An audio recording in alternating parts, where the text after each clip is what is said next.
How's it going, everyone? Today we've got a BMW E38 735i. And let's get into the interview. So what are the specs of the BMW? Well, it's a V8 3.5 litre petrol engine. And how much horsepower? Approximately 235. And is it going to the rear wheels? Yes, through a 5-speed automatic gearbox. So it is a 7 Series, so what sort of suspension is it on? It's steel sprung with gas shock absorbers, Yep. McPherson struts in the front, and dampers with springs over on the rear. It's all independent with various suspension arms, so it's there's a bit of complication to it for the year, and that can actually take you off into a different realm of trying to track down knocks, looseness. And the 7 Series of this era is known for being susceptible to front wheel shimmy, which isn't always wheel balance, and to be honest, I'm still trying to nail this one down to eradicate it, but enough money and enough time, I think we should get there. Yeah. Hopefully. So what is the history of the car? Well, I believe it may have been a BMW press car whenever it was new. The first year it did about 30,000 miles, and then it went into private ownership through the dealership network after that. So it's had 3 previous owners plus the BMW before me, and the last gentleman who owned it, he had it for approximately 10 years. Okay, yeah. Now, unfortunately, through ill health, he's had to give up ownership of it, and I was fortunate enough to come across it and bought it. So the car's been well maintained, it's full service history, a lot of it through BMW dealerships, and then it's gone out to private independents since then. So yeah, it seems to have been well maintained. Now you drive this as, well, your daily car. What is it like to drive? Very smooth, very relaxing, and it's a great car in traffic when you don't have to worry about shifting gears. It's pretty much a sofa on wheels, could I say. So it's lovely. It's not fast, but it doesn't have to be. It just has to get me to and from work, and just in a bit of comfort. And what sort of miles per gallon do you get from driving to work and back? Well, in a single journey, it's about 25 miles, and around 23 to 24 miles to the gallon. Yeah, I mean, it's a V8, what do you expect? But and it's not new technology either, so you know, it's acceptable. I'm willing to take the pain for what it gives me. I enjoy it. So how rare is the BMW? Well, from checking on the how many left website, it appears possibly 65 on the road, maybe more sorned, and who knows how many more stuck in a barn somewhere. But at the minute, that seems to be possibly the figure. Now, then it is quite rare with the specification that this car came with. It's got Zenon headlights. It's got an individual colour, which is Orient Blue.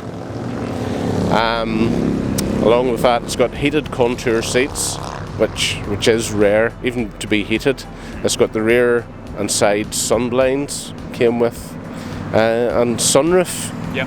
And then it's got the Sand Beige interior trim, which to my eyes set the car off against the Orient Blue paintwork. Just gives it something.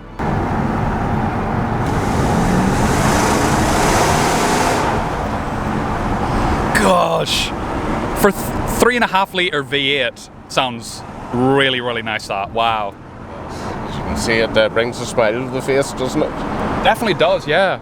You were telling me that this originally, when you bought it, had its, what was it, cats deleted? Yes, the previous owner had problems with the catalytic converters, the ceramic innards basically break down, start to rattle.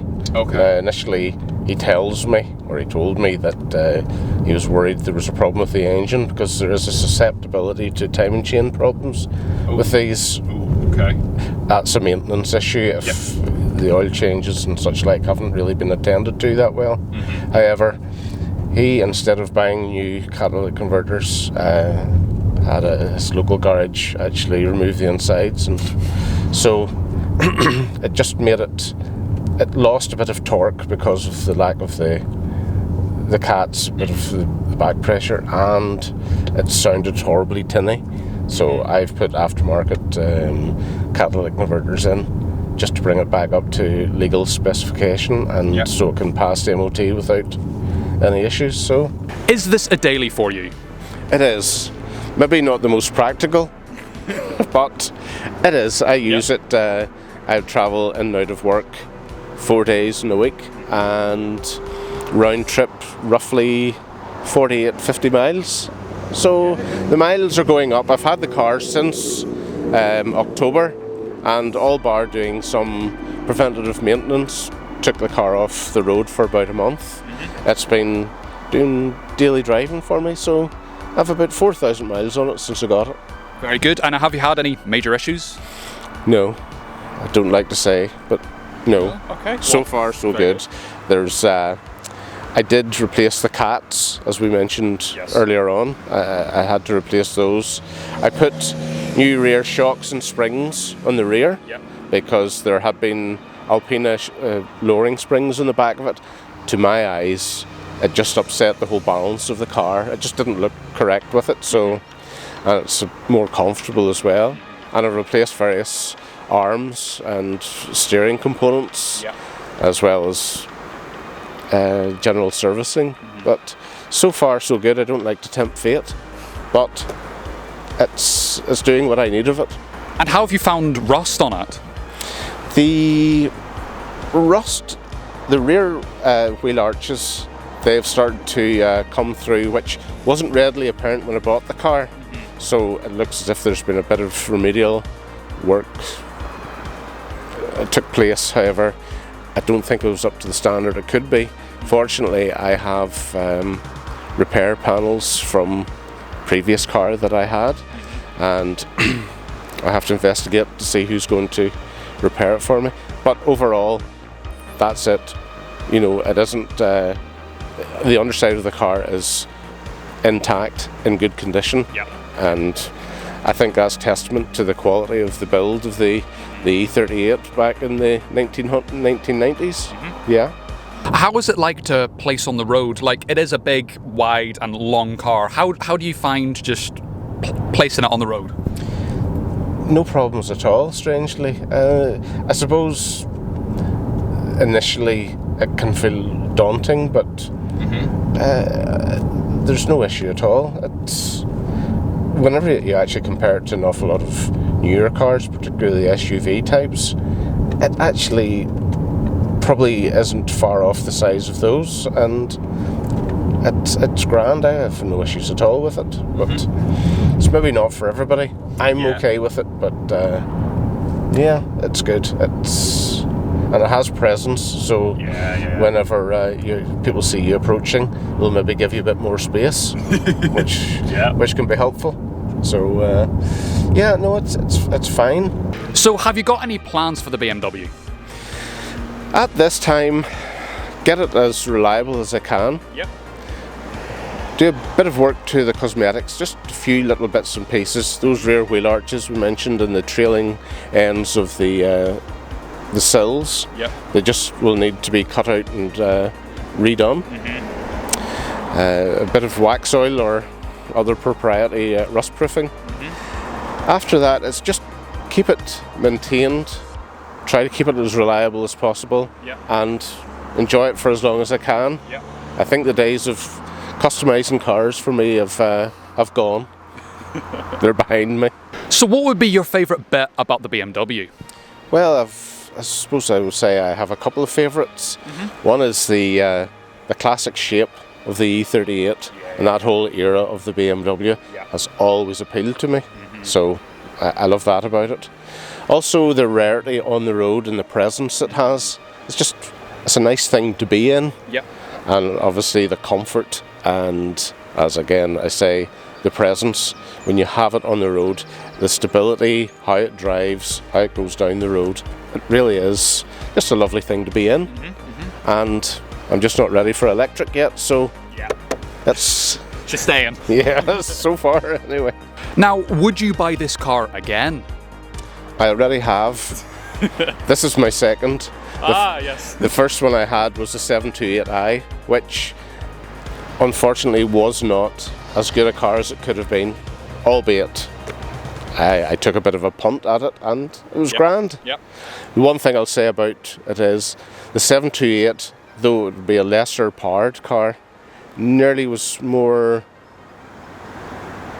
agile, better, slightly better balanced with the lighter engine in the front. Interesting. Yes, but you have to go on what you can buy, what's in good condition, and without spending too much money. 100%, So there's the answer. Yes, I would, because I did. Yeah. That's a good answer. Okay. It's not covered in digital. It's mostly very analog, and that makes it very nice to drive. Yes, and that appeals to me. Too many intrusions from driver aids.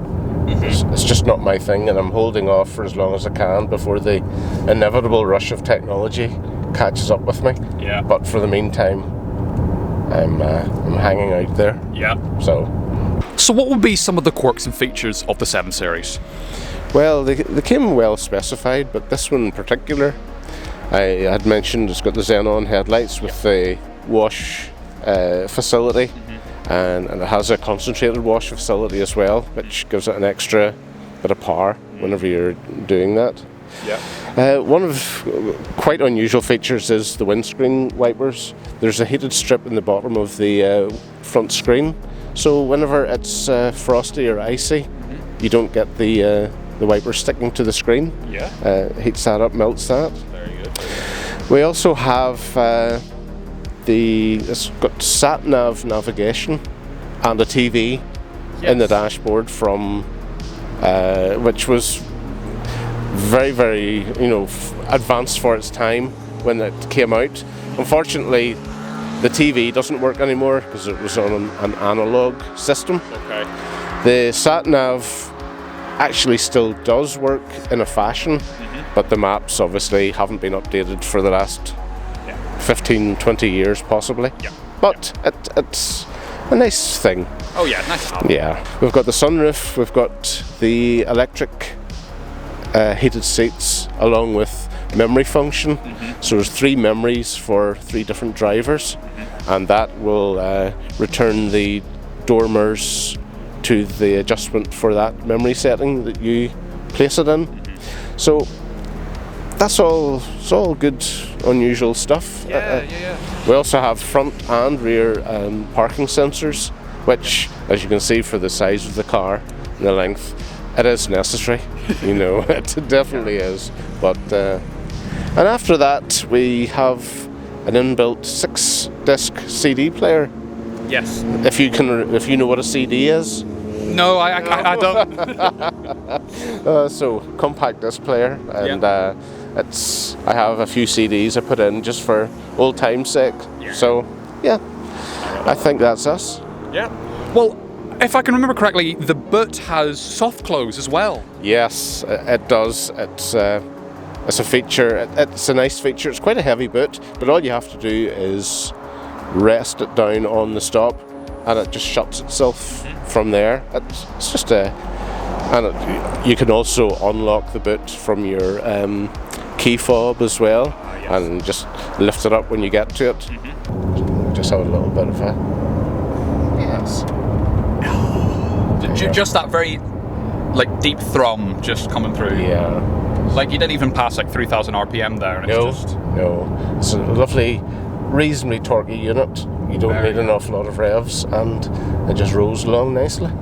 Would you say 235 horsepower? Roughly, I believe that's. Whether it's still got all of them left again, I don't know, but it's appropriate. It goes well. It's not going to break any land speed records, but it's good. Now it's time to rate the car. So for Future Classic, we've given it an 8. For Daily, we've given it a 7. For Wallet Hurt, we've given it a 3. And for Fun, we've given it another 7.